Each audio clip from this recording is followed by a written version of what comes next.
오늘은 지난 시간에 이어서 새로운 삶을 시작하는 야곱이라고 하는 제목으로 우리 잠시 은혜를 나누고자 합니다.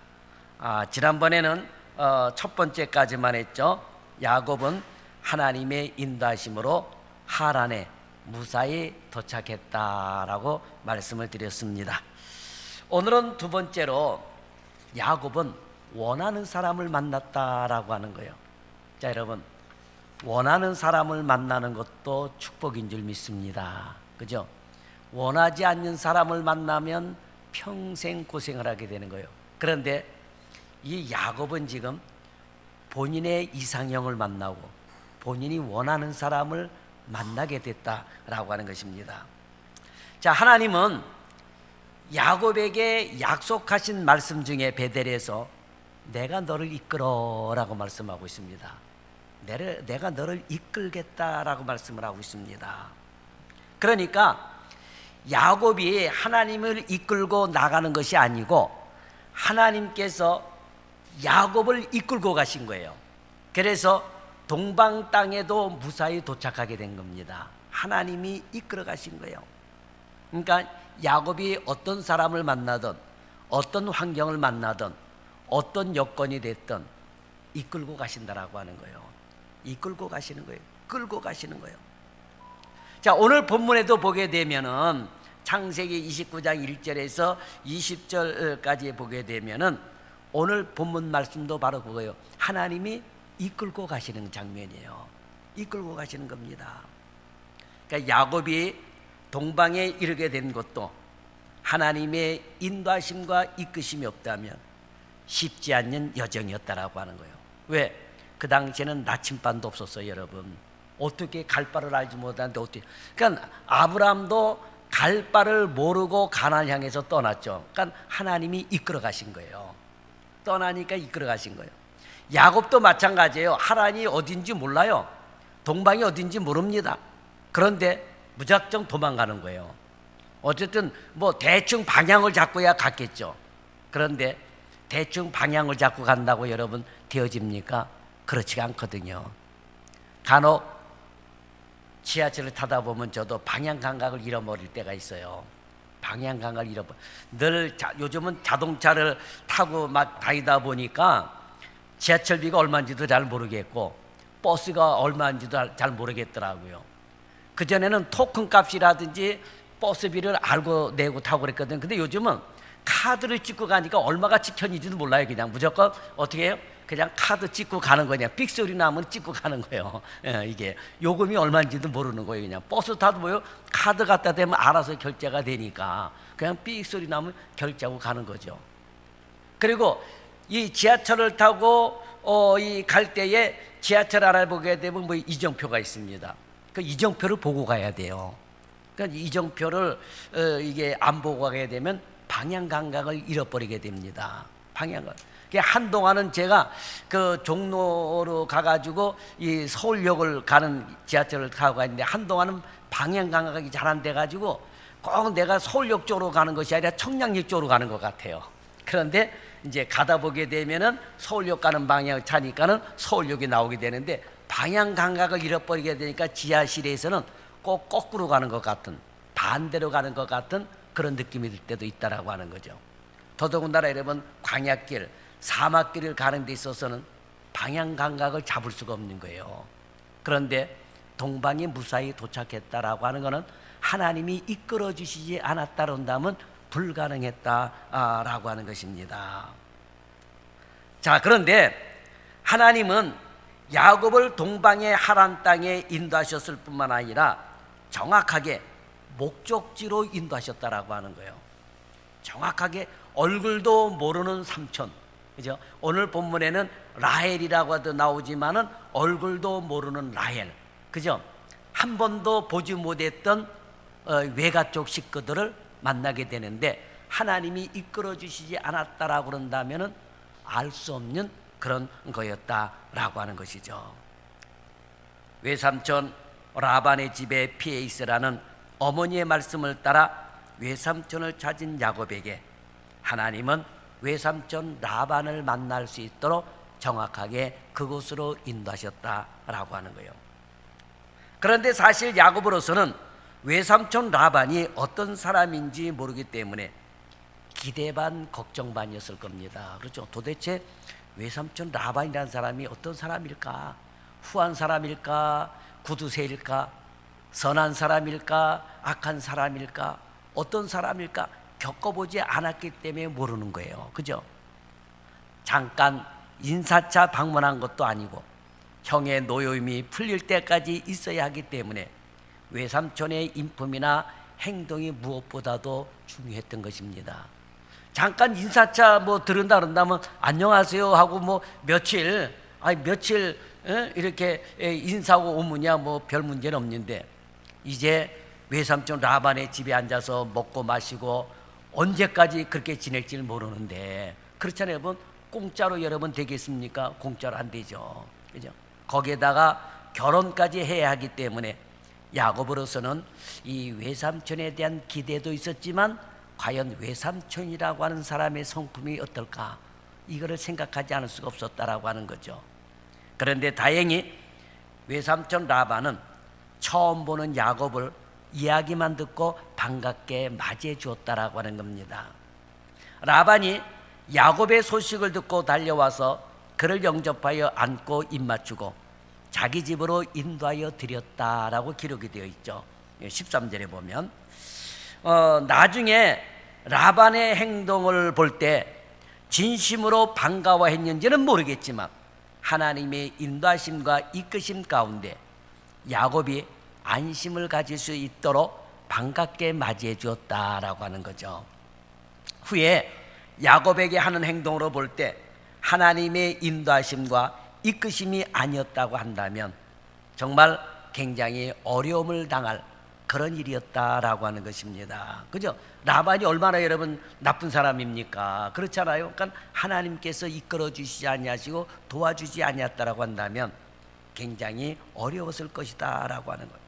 이것은 하나님을 만난 야곱의 삶이 그만큼 힘들지 않고 수월하게 나가게 살게 되었다라고 하는 거예요. 그렇죠, 여러분?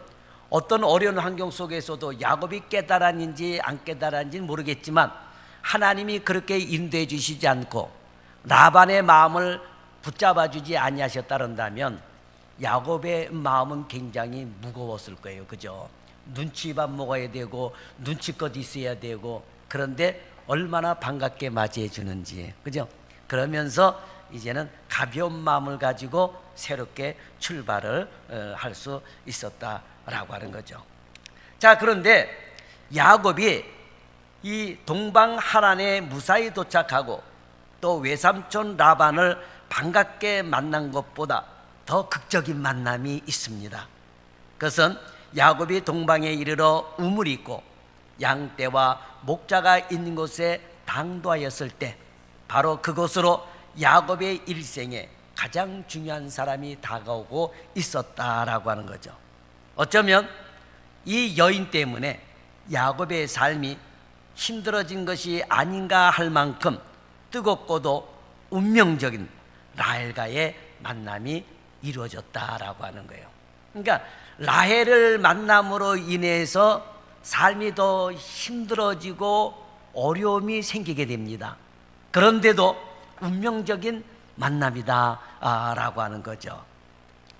자, 라헬 때문에 야곱의 삶이 힘들어진 것이 아닌가 하고 생각하는 것은, 만일 첫 만남이 라헬이 아니라 레아였다라면 야곱의 인생이 어땠을까 하는 생각도 해보게 됩니다. 그죠? 라헬을 처음 만나지 않고 레아를 만났으면 어땠을까? 그죠? 한번 생각해 볼 만하죠. 자, 라헬이 야곱의 이상형이어서 첫눈에 반하였다라고 할 수 있습니다. 하지만 오랜 기간 동안 힘들고 지친 상태에서 아름다운 여인을 만났기 때문에 더 강한 인상을 받을 수도 있었다라고 하는 거죠. 자, 야곱은 자매 중에서 동생 라헬을 처음에 만나 운명적인 사랑을 하게 되는데, 저는 이러한 만남을 하나의 운명이 아니라 하나님의 이끄심으로 우리는 봐야 되는 겁니다. 하나님의 이끄심이 없었다면 이루어질 수 없는 만남이다라고 하는 거예요. 여러분의 인생도 다 마찬가지일 거예요. 제 인생의 반려자도 마찬가지죠. 이제 한경자라고 하는 우리 집사람을 만났을 때 서울하고 부산에서 만난 거예요, 여러분. 아니, 서울에서도 선보는 아가씨들이 많았거든요, 그 당시에. 근데 나도 모르게 그냥 부산으로 가지. 아유, 여행 삼아서 한번 가보자. 여행 삼아서 한번 가보자. 뭐 야곱은 걸어서 갔지만 나야 뭐 기차 타고 가는데 뭐 6시간이면 가는데 그 당시에 통일호 타고 아니 뭐 여행 삼아서 그 당시에 뭐 제가 기껏해서 가본 게 경주까지밖에 못 갔거든요. 부산은 못 가봤거든. 그 경주도 중학교 2학년 때인가 3학년 때 수학여행 때 간 거고. 그러니까 아니 뭐 여행 삼아서 기차 타고 뭐 한번 가보지. 저를 중매해 줬던 그 사모님도 아이고 다른 데 보지 말고 무조건 자기하고 부산 가자고 해가지고 무조건 부산표 끊어갖고 그냥 간 거예요. 가서 보니까 더 이상 뭐 더 내려갈 데도 없더라고요. 그 바닷가 끝인데 그 운명적인 만남으로 결혼했는데 이게 하나님이 이끌어 주시지 않았다는다면 이런 운명적인 만남이 됐겠느냐라고 하는 거죠. 그러니까 여러분들도 뭐 나름대로의 결혼에 대한 어떤 스토리가 있을 거예요. 나름대로 우리 목사님들도 사모님을 어떻게 만났는지 그 결혼에 대한 스토리를 듣게 되면 재밌기도 하지만 이 하나님이 인도하셨기 때문에 이끌어 주셨기 때문에 만날 수 있었구나 하는 생각들을 많이 하게 돼요. 많이 하게 됩니다. 그러니까 저 같은 경우도 그래요. 같은 지역 사람도 아니고 같은 서울 사람도 아니고 정말 이 야곱의 반 정도 되는 거리. 그 당시에는 뭐 한 500km 정도는 가야지. 서울에서 부산까지는 500km 정도가 되는 그 거리를 가야 되는데 한 번도 얼굴도 모르는 우리 집 사람을 보러 가가지고 손을 보러 가가지고 만나서 운명적인 만남이 되었다라고 하는 거죠. 그죠? 이게 하나님의 이끄심이 없었다고 한다면 불가능한 일이었다라고 하는 거죠. 그러니까 결혼은 사람의 이성으로 이해가 안 되는 부분이 많아요. 결혼은 여러분 가만히 보면 결혼은 사람의 이성으로 이해가 안 되는 그런 부분이 많습니다. 자녀들을 내 자식이지만 이 연결을 시켜주고 다시 말하면 중매를 해줄 때 내 자식이라 해서 뜻대로 됩니까? 뜻대로 안 됩니까? 뜻대로 안 돼요. 뜻대로 안 됩니다. 아빠 마음에 들어서 슬그머니 떠보고 얘기하면 절대 아니라고 그러는 거예요. 아니라고 그러는 거예요. 한 번이라도 만나볼래냐면 절대 아니라고 그러는 거예요. 아니에요 여러분, 절대로 아니요. 조건이 다 좋은데도 싫다 그럽니다. 또는 조건도 안 좋고 인물도 별로고 집안도 거들떠 볼 것도 없는데 둘이 만나서 죽고 못 사는 사람도 있잖아요 여러분. 그렇잖아요. 이해가 안 되는 거예요. 가끔 얘기하지만 지금도 제 머릿속에 기억이 나는 것은 그 전에 저희 집에 새 들어 살았던 분 중에 하나가 외국 사람을 만난 거예요. 근데 그 당시만 해도 외국 사람을 만난다라고 하는 인식이 벌써 한 40년 전, 뭐 45년 전 그때니까 별로 인식이 안 좋았을 때요. 그런데 이 아이가 영어 배운다고 하다 외국 사람을 만났는데 아버지가 그걸 반대했는데 그냥 딸이 만나러 나가니까 못 나가게 머리를 그냥 막 가위로 그냥 대충 막 싹둑싹둑 잘라버린 거예요. 머리카락을. 아이고, 이게 아버지도 너무 좀 잔인하지 딸 머리. 근데요 딸이 그냥 수건을 뒤집어 쓰고 나가버리더라고 만나러. 그리고 집을 안 들어오는 거예요. 얼마나 여러분 기가 막힙니까? 그래가지고 애 하나 낳고 와서 결혼시켜 달라는데 어떻게 결혼시켜 줘야지. 그죠? 그래가지고 결혼이 된 부분도 있어요. 그러니까 결혼이라고 하는 부분은 우리가 볼 때 이해가 안 되는 부분이 너무나도 많다라고 하는 거예요.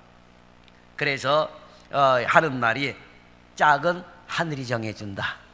그리고 전부 다 젓가락도 제 짝이 있고 집신도 다 자기 짝이 있다. 이런 말을 하게 되는 거죠.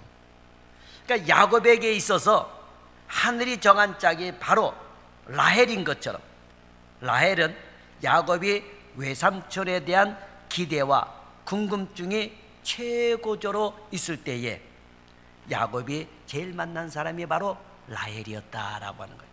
오늘 본문 20절에 보면 첫눈에 반한 거예요. 한눈에 반한 겁니다. 한눈에 반한 거예요. 첫눈에 반한 거예요. 네. 얼마나 반가웠던지 야곱은 라헬이 끌고 온 양떼에게 물을 먹이고 라헬에게 입 맞추고 울음까지 터뜨렸던 겁니다. 이 울음이 반가움의 울음인지 자신의 처지를 알리기 위한 울음인지는 우리가 정확히 알 수 없지만 이때 야곱은 분명히 라헬을 마음에 담아뒀다라고 하는 거죠. 자, 18절은 야곱이 라헬을 사랑했다고 해요. 연애했다라고 하는 거예요. 그 연애의 시발점이 바로 처음 라헬을 만난 바로 그 순간이었다. 이 순간이었다라고 하는 겁니다. 야곱이 라헬을 얼마나 사랑했으면 지창금 대신, 그전에는 결혼하게 되면 지창금을 줬어요. 지금도 여러분 중동 지방에는 여자들을 데리고 올 때 지창금을 줘야 돼요. 말을 주든지 소를 주든지 뭐 염소를 주든지 어쨌든 그 지창금이라고 하는 거를 줘야지 됩니다. 중동 지방에는 지창금이라고 하는 거를 줘야 돼요. 인도 같은 나라도 그러잖아요. 지창금을 줘야 돼요. 그래야 여자를 데려올 수가 있는 거죠. 그래서 돈이 많은 사람은 장가를 여러 번 갈 수도 있고 돈이 없는 사람은 아예 장가도 못 가는 그런 상황이죠. 근데 야곱은 돈이 어디 있습니까, 여러분? 지창금을 줄 수가 없는 거죠. 그러니까 몸으로 때우는 거예요. 몸으로 때우는데 몇 년간 몸으로 때웁니까? 7년간. 7년간의 노동을 하면서 무보슬이라는 거예요. 그건 7년. 그거 여러분 품값 따진다면 엄청날 거리요. 그렇죠? 그런데 7년간 몸으로 때우고 몸으로 일하고 무보슬이라는 거예요. 누구를 위해서? 라헬을 위해서 장가 가려고. 만약에 우리 집 사람 데려오는데 7년간 우리 집에 와서 머슴살이 한다 그런다면 장가 안 갔으면 안 갔지. 난 안 갈게. 그죠? 여러분 처갓살이도 뭐가 있으면 처갓살이 안 한다고 그러죠? 보리쌀, 서말만 있어도 처갓살이 안 한다고 그러잖아요, 여러분. 그게 얼마나 힘들겠어요. 그러니까 야곱은 처갓살이 하면서 머슴살이 하는 거, 종살이 하는 거예요. 장가 가려고 7년간 품삯을 몸으로 때우는 거예요. 그런데 오늘 20절에 보면 요거를 며칠까지 여겼다고요? 7년을 그저 수일같이 여겼다. 며칠 여기지 않았다라고 하는 거예요. 야, 그 정도로 피곤하고 열심히 일했는데 저녁 때 라헬만 보면 풀어지는 거야. 야, 이제 내가 또 얼마 안 있으면 내가 장가 간다. 이렇게 날짜도 아마 셌을 거예요. 그러나 이것을 수일같이 여겼다. 야, 그러니 여러분 얼마나 대담한. 사람들은 부부를 하늘이 정해준 연분이라고 하여 천생연분이라는 말을 하는 겁니다. 우리는 그 천생연분을 여기 야곱에게서 볼 수 있다라고 하는 거예요. 야곱에게서 볼 수 있는. 하나님께서 야곱에게 약속한 대로 야곱을 이곳으로 이끌어 오셔서 라헬을 사랑하게 하시고 라헬을 위하여 7년의 노동도 기쁨으로 봉사할 수 있게 하였습니다. 자, 여러분, 우리에게도 하나님께서 이렇게 복된 삶을 이끌어 가실 줄 믿습니다. 그러니까 여러분, 삶이 지겹다 그러면 안 돼요. 어떤 사람에게 사는 게 지겹다 그러는데 사는 게 왜 지겹습니까? 만약에 야곱이 여러분 지겹다 그런다면 야곱이 삶이 지겨워야지. 여러분 생각해 봐요. 그 고된 노동하는데 그 사랑하는 거 하나 때문에 고된 노동을 하게 되는데 야곱이 얼마나 그래도 기쁘고 즐거웠으면 라헬을 바라보면서 수일같이 여겼다, 며칠같이 여겼다라고 하는 거예요. 여러분, 오늘 우리가 신앙생활 하면서 다른 걸 바라보게 되면 지겨워요, 힘들어요. 그러나 하나님만 바라보게 되면 사는 게 즐겁게 될 줄 믿습니다. 사는 게 행복하게 되는 줄 믿습니다. 그러니까 야곱은 고단한 삶 중에서 라헬을 바라보면서 행복했던 거예요. 그래서 7년을 며칠같이 여겼다라고 하는 것입니다. 오늘 저와 여러분에게도 하나님은 그렇게 이끌어 주실 줄 믿습니다. 그 다음에 세 번째로 우리는 야곱의 하란 행에 대해서 생각해 봐야 돼요. 야곱의 하란으로 가는 하란행, 부산행이 아니고 하란행. 영화 부산행이라고 하는 영화가 있는데 얼마나 무섭습니까, 여러분? 영화 보셨어요? 아이고, 너무 끔찍하고 무섭더라고요. 근데 야곱도 하란 행이 쉬운 게 아니었어요, 여러분. 이걸 우리가 생각을 해야 됩니다. 하나님께서는 도덕적인 결함과 형에게 쫓기는 불안감을 갖고 있는 외삼촌이 있는 먼 길을 가는 야곱에게 찾아오셔서 내가 어디를 가든지 너를 지켜주며 다시 내 부모가 있는 곳으로 돌아오게 해주겠다라고 용기와 힘을 불어넣어 주셨던 것입니다. 지금 야곱이 가는 길은 언제 돌아올지 모르는 막막한 그런 기약이 없는 무기징역과 같은 그런 길을 떠나는 거예요. 그런데 하나님께서 찾아오셔가지고 내가 너를 이끌어주고 내가 어디를 가든지 너를 지켜주며 그리고 반드시 내 부모가 있는 이 땅으로, 가나안 땅으로 돌아오게 해주리라 라고 말씀을 하고 있는 겁니다. 그런데 하나님께서 야곱에게 나타나셔서 이렇게 힘과 용기를 주신 것은 야곱이 잘해서가 아니에요, 여러분. 야곱이 똑똑하고 야곱이 잘났고 그래서 이 야곱을 하나님이 그냥 너 아니면 안 된다, 야곱이 너무 잘해가지고 그래서 그런 것이 아니다라고 하는 거예요. 더군다나 지금 가고 있는 하란 땅은 어떤 땅입니까? 하나님께서 원하시는 땅이 아니에요. 본래 하나님께서 이스라엘 백성들에게 아브라함, 이삭, 야곱에게 말씀하신 땅은 가나안 땅입니다. 지금도 여러분 다시 가나안 땅으로 돌아가게 하잖아요. 이 역사를 보면은 참 이게 신기해요. 이스라엘 백성들이 다 뿔뿔이 흩어져서 가나안 땅에 떠났어요. 그런데 다시 가나안 땅으로 직결시킨단 말이에요.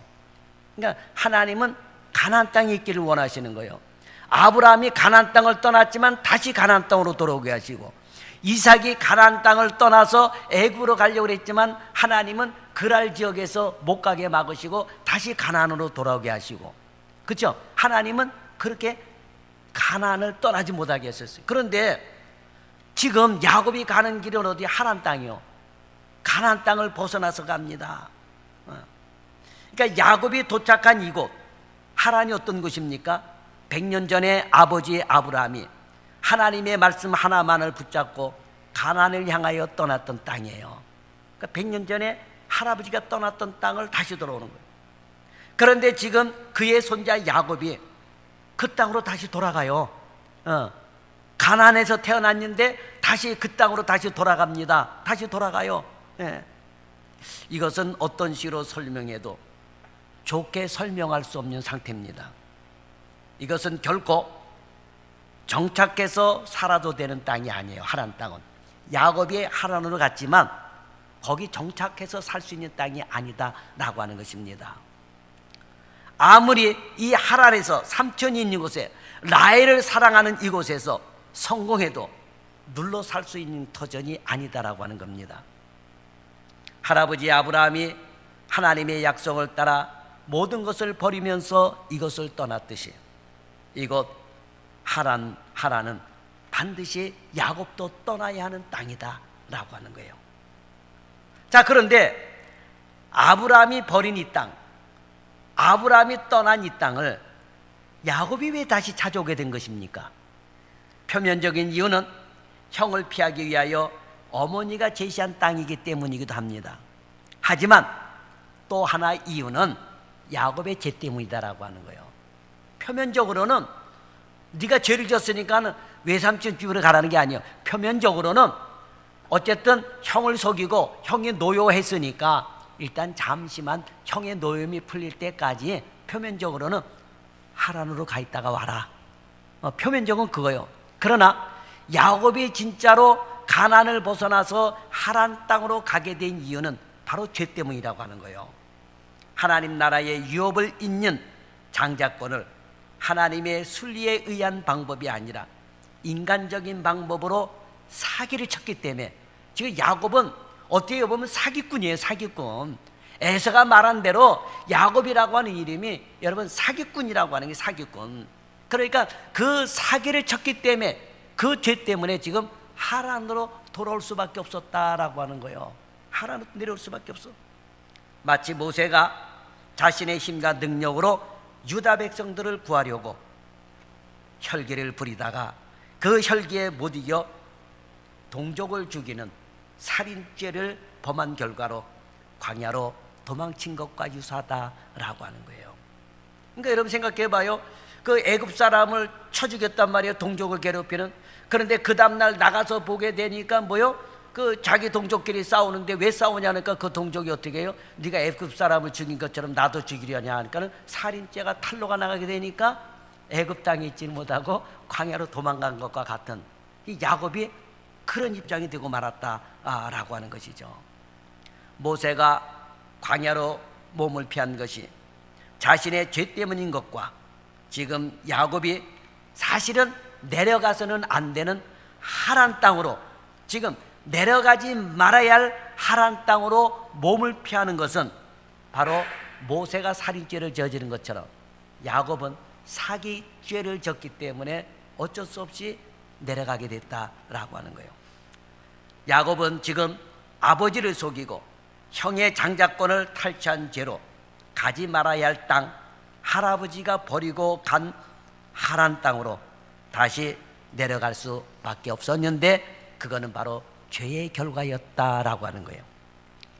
자, 야곱이 하란으로 가는 문제에 있어서 상기해야 할 말씀이 또 하나가 있습니다. 이삭은 하란으로 가는 야곱에게 그 집의 딸 중에서 아내를 취하라고 하는 당부까지 하였습니다. 그러나 이삭 자신의 결혼 문제 때문에 아브라함이 늙은 종을 이곳 하란에 보낼 때에 결코 아들 이삭을 어떻게 하라고 했어요? 그곳으로 데리고 가지 말라 그랬어요. 그죠? 그 신부감을 찾으러 가는데 내 아들은 데리고 가지 마라 이렇게 했거든요. 그런데 정작 이삭 자신은 아들 야곱을 하란으로 보내고 있어요. 이거 여러분 어떻게 설명해야 됩니까? 그러니까 아버지 아브라함은 지금 그 늙은 종에게 그 이삭의 아내를 선택하러 갈 때 야, 내 아들을 데리고 가서 좀 내 아들이 마음에 들어하는 여자를 데리고 와라 그랬는데 그렇게 하지 않고, 그죠? 내 아들은 데리고 가지 말고 가서 신부감을 데려와라. 그러니까 가나안 땅을 못 떠나게 한 거예요. 이삭은 그렇게 됐습니다. 근데 지금 이삭은 자기 아들을 지금 글로 보내고 있는 거예요. 그러니 여러분 얼마나 기가 막힐 노릇입니까? 안 보내야 될 상황에 보내고 있는 거예요. 이게 뭡니까? 결과적으로는 야곱의 죄 때문이었다라고 하는 거예요. 죄를 지어서 가지 말아야 할 곳까지 지금 내려가게 된 것이다라고 하는 거예요. 그럼에도 다행인 것은 사랑의 하나님의 인도하심이 있었다라고 하는 거예요. 모든 것이 합력하여 선을 이루시는 하나님이 계셨다라고 하는 거예요. 만약에 하나님이 계시지 않았다 그런다면 야곱은 언제든지 형 에서를 만나면 맞아 죽는 거예요. 여러분 맞아 죽습니다. 그렇잖아요. 여러분 사랑의 하나님이 이끌어 주셨기 때문에 여러분 살아남게 되는 거죠. 자, 가지 말아야 할 곳을 가는 야곱에게 하나님은 너와 함께 있어 내가 어디로 가든지 너를 지키며 너를 이끌어 이 땅으로 돌아오게 하겠다라고 약속을 해주시는 거예요. 그리고 하란에 도착하기까지, 그리고 도착하여 벌어지는 모든 일까지 하나님께서 이끌어 가셨다라고 하는 것입니다. 그러니까 여러분의 삶도 마찬가지예요. 여러분이 알든 모르든, 여러분이 고난을 크게 겪었든 적게 겪었든 하나님께서 인도하셨기 때문에 지금까지 오게 된 거예요. 이 사실 여러분 믿어야 돼요. 야곱도 마찬가지예요. 여러분 하나님이 이끌어 주셨는지 안 이끌어 주셨는지 야곱도 하나님의 음성을 듣고 하나님을 만났지만 그러나 가는 동안에 어떤 위험이 있었는지 어떤 어려움이 있었는지 몰라요. 여러분 그 광야길에 물을 어디서 찾아서 먹었는지, 그렇잖아요. 여러분 근데 그런 건 다 생략이 돼버렸습니다. 그리고 무사히 도착을 했다. 그러니까 하나님의 인도하심이 없었다 그런다면 여러분 불가능한 일이었다라고 하는 것이죠. 그러니까 모든 일은 집안에 나서면서부터, 아니 모든 일은 하나님께서 야곱을 붙들고 가셨다라고 하는 거죠. 이렇게 사랑의 하나님은 야곱의 고난의 삶 속에 구원의 희망을 갖게 하셨다라고 하는 거예요. 한마디로 하나님이 없는 야곱은 생각할 수가 없다라고 하는 거예요. 저와 여러분도 마찬가지요. 하나님이 없는 우리는 생각할 수도 없다라고 하는 거예요. 하나님이 없는 우리 교회는 생각할 수조차도 없고, 하나님이 없는 우리 가정은 생각할 수도 없는 거였다라고 하는 겁니다. 그러니까 하나님이 없는 야곱은 생각할 수가 없는 거예요.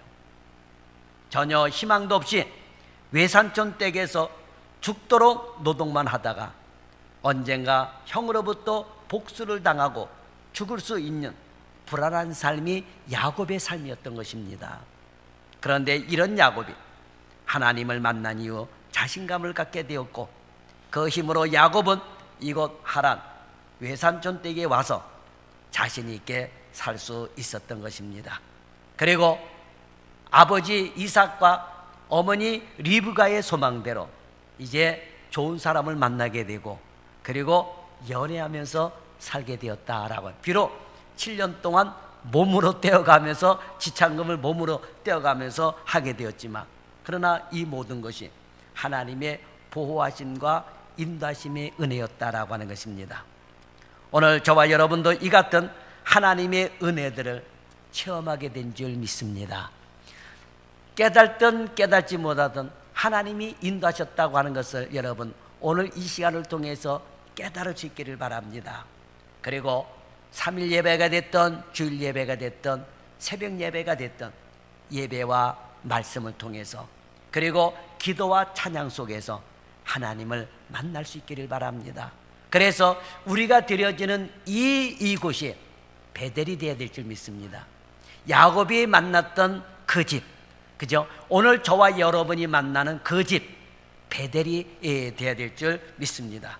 그래서 이 어려운 세상을 넉넉히 이겨갈 수 있는 믿음의 성도들이 되시기를 예수님의 이름으로 축원합니다. 기도하겠습니다. 살아계신 하나님, 오늘도 주님이 우리를 사랑하셨고 우리를 구원하셨고, 소망이 없는 세상에서 열심히 일만 하다가 결국은 기진맥진해서 죽을 수밖에 없고, 그 다음에 희망도 없는 영원한 지옥에 떨어질 수밖에 없는 저희들에게 예수님을 이 땅에 보내주셨고, 그 예수님을 믿음으로 말미암아 하나님의 영원한 나라를 바라볼 수 있는 소망의 눈을 열어주심을 감사합니다.